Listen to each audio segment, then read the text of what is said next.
Mbote mingi na bino bande ko balandi ya Kimbangu 21 awezale wa bino Jomak.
Bana bozali koloba, bana bozali komituna ndenge nini, toko komela na kulumbimbi. Wosolenge jaja lungala, bango bafani na kamba, wosi na ngai kisulukile, bondi miake de bombo.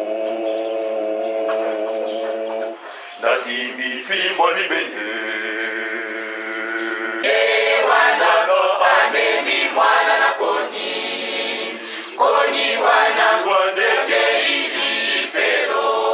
Tosalaki séminaire ya censure ete banzembo nyonso biloko nyonso wana elekaka na censure tozwaki moko na chaque groupe to na chaque chorale toyebi ete nzembo ewutaka na nzambe ezalaka boye oyo ewutaka na nzambe te toyebi mpe ndenge na yango oyo ya nzambe ekoko contredire bible te ekoko contredire maloba na yo te il faut ezala na logique epuis ntango bazoyemba fo koyoka suki ya moto ezotelema mosusu suki ya moto ezotelema te kaka ndenge wana parfois logique eza te enchaînement ezali te donc soki censure esali mosala na yango desordre nyonso wana ekozala te yango bandeko nyonso tozali awa tozali batémoin tomoni remarque papa asali biso nde epesi biso makasi ete na mikolo ezolanda meme ata lobi kuna toya kopresente baye baponamaki na équipe ya censure mpo balandelaka makambo oyo papa mbeteli soma bako te rateleki ndenge garantir papa garantir biso nyonso kolekisa eloko te oyo elongobani te na mibeko ya lingomba.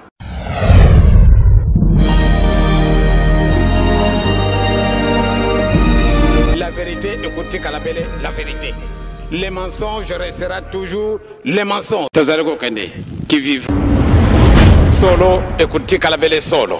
Et Lukuta, écoutez Kalabele Lukuta. Tozaleko Kende.